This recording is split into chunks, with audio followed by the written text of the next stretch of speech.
오늘 이 시간 우리에게 허락하신 하나님의 말씀은 시편 138편입니다. 시편 138편 1절에서 8절까지의 말씀을 봉독하겠습니다. 내가 전심으로 주께 감사하며 신들 앞에서 주께 찬송하리이다.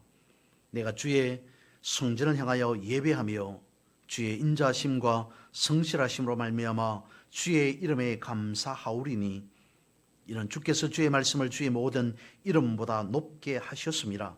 내가 간구하는 날에 주께서 응답하시고 내 영혼에 힘을 주어 나를 강하게 하셨나이다. 여호와여, 세상의 모든 왕들이 주께 감사할 것은 그들이 주의 입의 말씀을 들음이오며 그들이 여호와의 도를 노래할 것은 여호와의 영광이 크심이니이다. 여호와께서는 높이 계셔도 낮은 자를 굽어 살피시며 멀리서도 교만한 자를 아심이니이다. 내가 환난 중에 다닐지라도 주께서 나를 살아나게 하시고 주의 손을 펴사 내 원수들의 분노를 막으시며 주의 오른손이 나를 구원하시리이다. 여호와께서 나를 위하여 보상해 주시리이다. 여호와여, 주의 인자하심이 영원하오니 주의 손으로 지으신 것을 버리지 마옵소서. 아멘. 할렐루야. 오늘은 추석 명절입니다. 이날에 시편 138편의 말씀을 가지고 살펴보고자 합니다.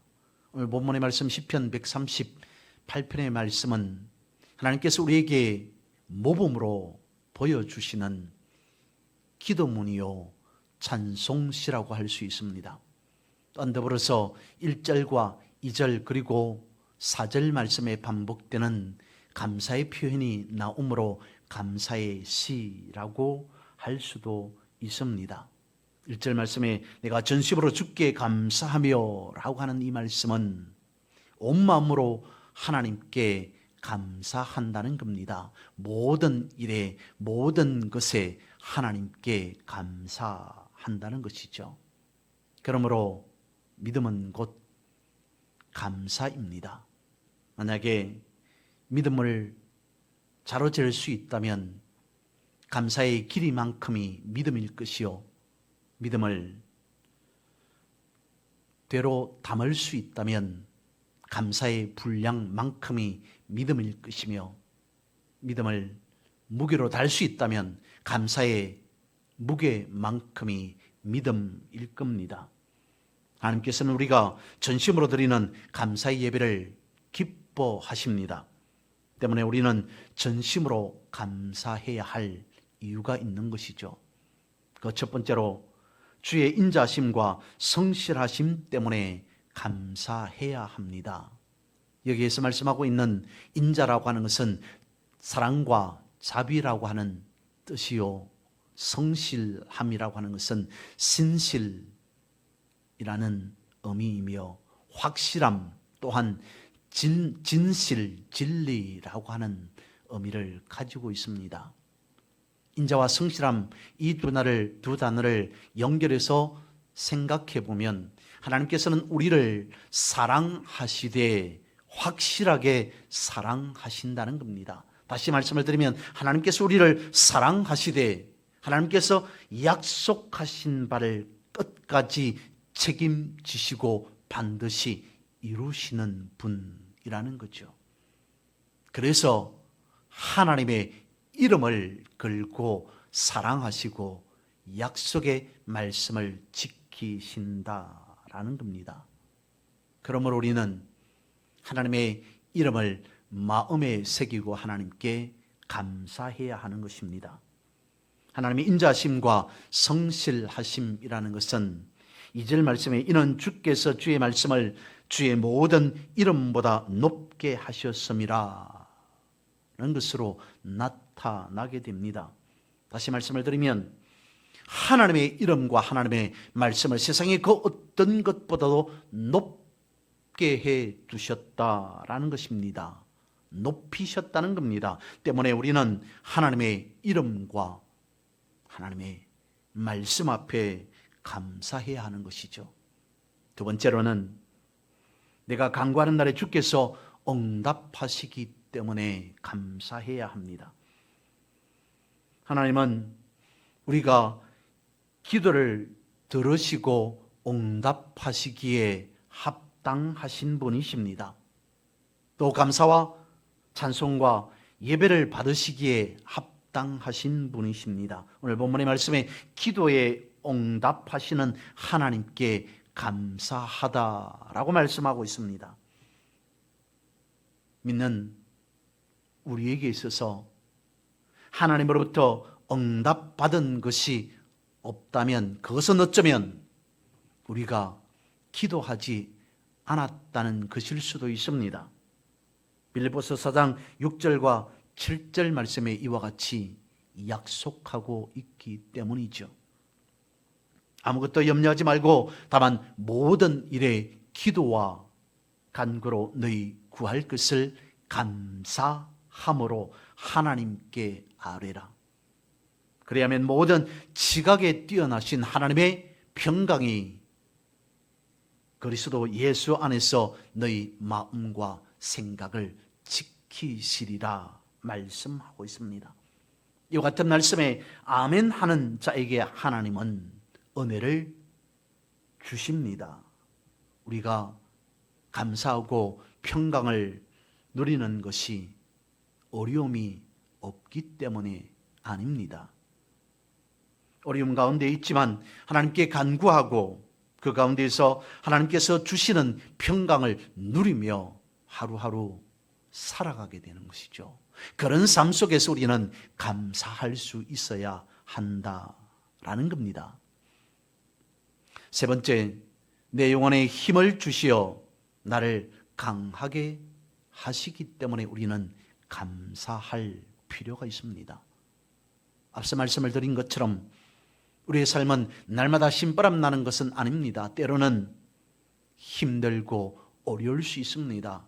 약해질 때도 있습니다. 그러나 오늘 내가 여기 있는 것은 하나님께서 내게 힘을 주시어 나를 강하게 하셨기 때문이다 라는 것입니다.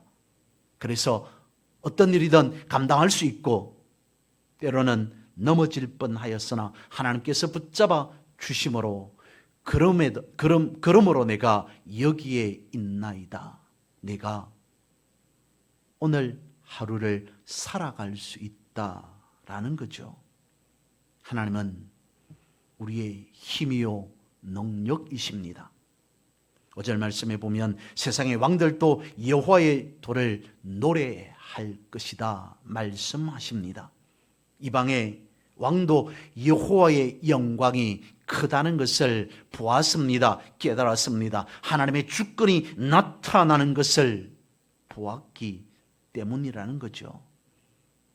6절 말씀에 높이 계셔도 낮은 자를 굽어 살피시며 하나님께서는 나를 아시고 나에게 힘을 주신다 말씀하십니다.